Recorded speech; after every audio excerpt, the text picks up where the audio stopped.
Hey, Virgo, the person who wronged you, betrayed you, walked away from you, or treated you poorly is currently experiencing direct consequences of their choices. And those consequences aren't abstract future punishment, they're present reality, creating suffering they can't escape from or minimize no matter how they try. And central to their suffering is loss of you. They thought they could do what they did and move on unaffected, thought they could treat you badly and find better elsewhere, thought they could walk away and not look back, thought ending or damaging connection with you would create relief or freedom or opportunity, but reality is delivering different lesson entirely. What they're discovering is that you weren't replaceable. That connection you provided wasn't common. That role you played in their life wasn't easily filled by someone else. That losing you created void they can't seem to fill no matter who they try to fill it with. And that recognition that they had something good and they destroyed it through their own choices is eating them alive. Let me describe what karma looks like when it's actively operating in someone's life right now. First manifestation is regret that intensifies instead of fading. Normal breakups or endings involve initial regret that diminishes over time as people adjust to new reality and remember why ending was necessary. But this person's regret is growing, getting stronger, becoming more painful as time passes instead of less painful, because every day without you, every experience they have, every person they encounter reinforces what they lost. They thought distance would create perspective that would validate their choice. But distance is creating perspective that reveals their choice was mistake, and they can't undo it, can't go back, can't reverse consequences they set in motion. That irreversibility is its own torture. Second manifestation is comparison that destroys every potential replacement. They're meeting people, maybe dating, maybe pursuing new connections, maybe trying to convince themselves they're moving on successfully, but everyone they meet gets measured against you. And everyone comes up short, not because you're perfect or because they've idealized you unrealistically, but because whatever you provided, whether that was understanding, chemistry, loyalty, depth, laughter, safety, was specific and rare. And they're discovering that rare things don't get replaced easily, that most people won't meet them the way you met them. That what felt common when they had it is revealed as exceptional now that they don't. Third manifestation is isolation. Even when they're surrounded by people, they can be in relationships, in friendships, in social situations, but they feel alone because none of those connections reach the depth you reached. They're performing connection while internally experiencing disconnection, smiling while feeling empty, pretending to be engaged while actually feeling isolated in ways they didn't feel when they were with you. And that isolation is punishment for taking real connection for granted, for not valuing it when they had it, for choosing poorly and losing access to a person who actually saw them and actually cared. Fourth manifestation is watching you thrive or at minimum survive perfectly well without them. They thought you'd fall apart, thought you needed them more than they needed you, thought your life would diminish without their presence in it. Let's pause here. This reflection invites you to consider who treated you poorly while acting like you needed them more than they needed you. Maybe ex who dumped you with confidence that you'd come crawling back. Maybe friend who ended friendship assuming you'd be devastated and lost without them. Maybe colleague who betrayed you thinking your career would suffer while theirs advanced. But you didn't fall apart. You're not crawling back. You're not devastated beyond function. You're fine. Or better than fine, you're actually better without them than you were with them. And they're watching that, seeing through social media or through mutual connections or through direct observation that you're doing well, that you're happy or at least handling life competently without them. And your wellness is mirror reflecting their assumptions back as wrong. They thought they were irreplaceable to you, but you're demonstrating they were actually quite replaceable. That reversal of expectation, them discovering they're more affected by loss than you are, is ego death, is humiliation, is forced recognition that they weren't as central to your life as they believed or as they wished they had been. Fifth manifestation is consequences in their new situations. Whatever they left you for or whoever they left you for isn't delivering what they expected. New relationship that seemed exciting is revealing itself as shallow or problematic. New opportunity that seemed better is showing its limitations. New life they thought would be improvement is actually downgrade in ways they didn't anticipate. And they can't blame those disappointments on you because you're not there. They created new circumstances themselves. So failures of new circumstances are purely their responsibility. This reflection invites you to consider, what did the person who wronged you think they were moving toward that probably isn't living up to expectations? Loving you from afar suffering is a specific phrase that indicates their feelings didn't stop just because they walked away or because they behaved badly. They still love you, or at minimum, they still want you, still think about you constantly, still miss you, still desire connection they destroyed. But they're experiencing that love or want from distance because they created the distance through their choices. And experiencing love you can't act on for person you wronged who probably won't take you back even if you tried is particular form of torture. They're watching you from afar through social media, through mutual friends, through whatever channels allow them to know you still exist and are living your life without them. And that watching is compulsion. They can't stop, even though it hurts, even though every glimpse reminds them of what they lost, even though they know they should move on and stop monitoring your life. They can't help themselves. Your addiction, they're trying to quit, but keep relapsing into checking on. And if you're doing well, if you're happy, if you're with someone else, that's agony for them.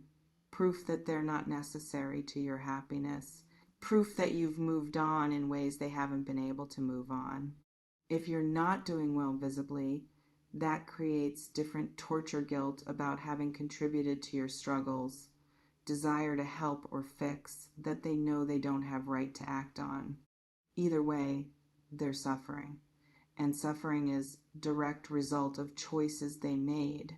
This reflection invites you to consider, do you feel satisfaction knowing person who wronged you is suffering, or does their suffering make you uncomfortable?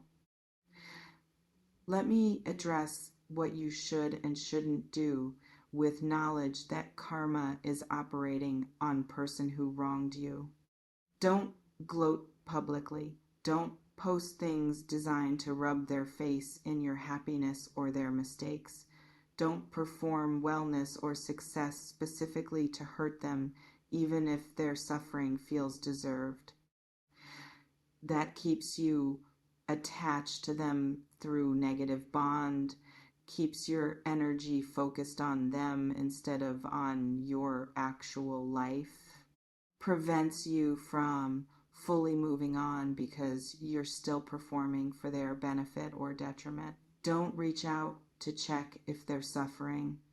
Don't contact them to ask how they're doing, hoping to hear they're miserable. Don't fish for information through mutual friends about their current state.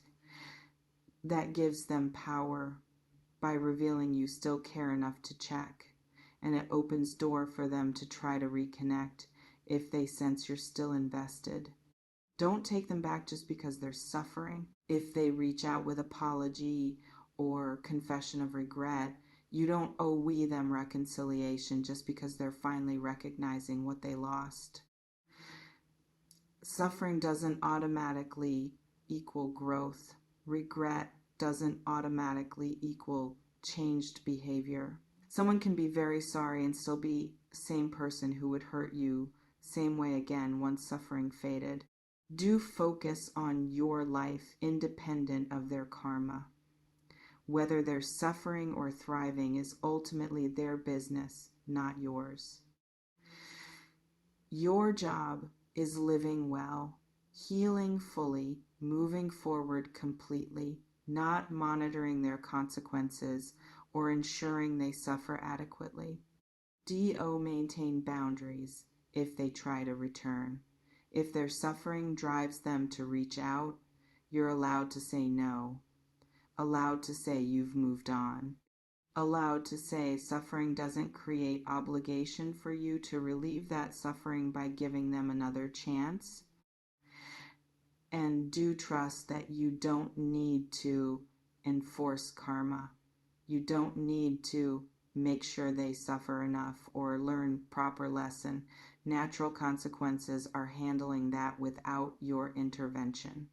Your job is healing and rebuilding, not monitoring their punishment. This reflection invites you to consider, what would complete closure look like for you? Them suffering, them apologizing, them simply being irrelevant to your emotional state. What karma actually means in this context needs clarification because it's not cosmic punishment administered by universe with moral agenda. Karma is consequences, natural results of choices made. They chose to wrong you, to betray trust, to end connection poorly, to treat you badly. Those choices create results. Result of betraying trustworthy person is losing access to trustworthy person, and discovering trustworthy people are rare. Result of ending good relationship poorly is living without that good relationship, and discovering good relationships are hard to find. Result of taking someone for granted is that someone being gone and discovering you actually valued them more than you realized. Those aren't supernatural punishments. Those are just logical outcomes of their behavior. And logical outcomes often hurt worse than supernatural punishment would because they can't be appealed to higher power, can't be negotiated, can't be blamed on anyone but themselves. Their suffering is self-created through chain of choices they made freely. That's what makes it karma instead of just bad luck. And your role in their karma is simply absence. You're not doing anything to them. You're just not available to them anymore.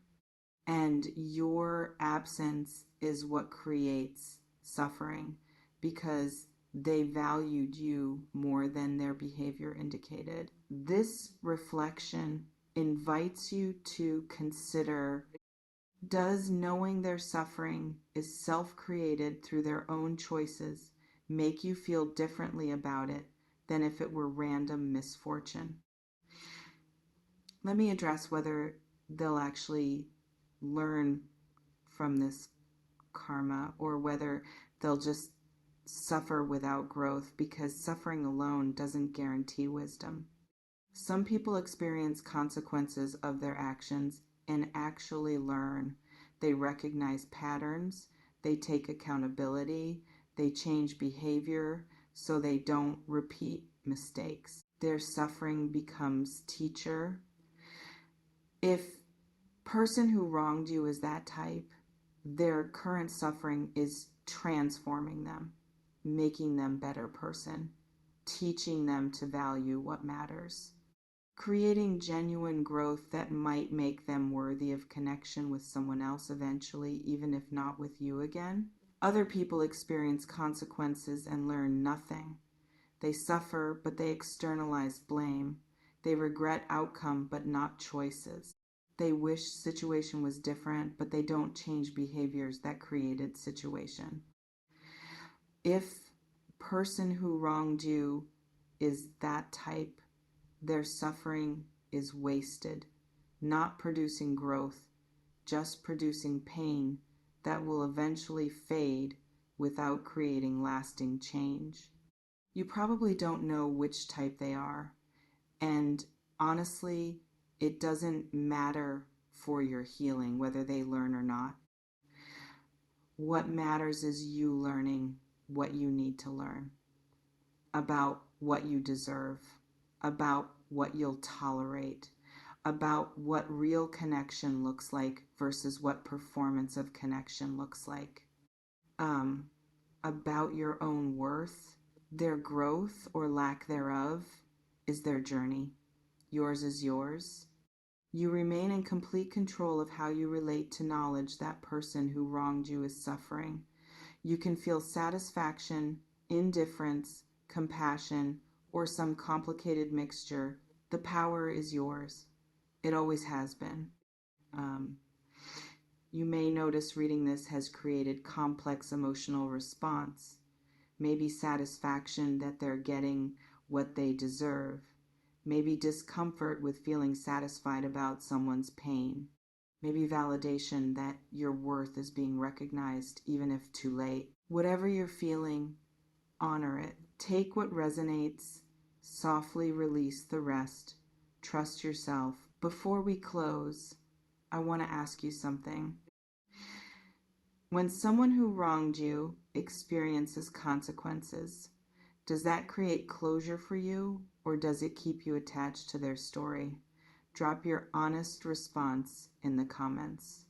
And if person who wronged you came back apologizing and suffering, would you give them another chance, or is that chapter permanently closed? Karma is operating on person who did you dirty, and they are loving you from afar while suffering.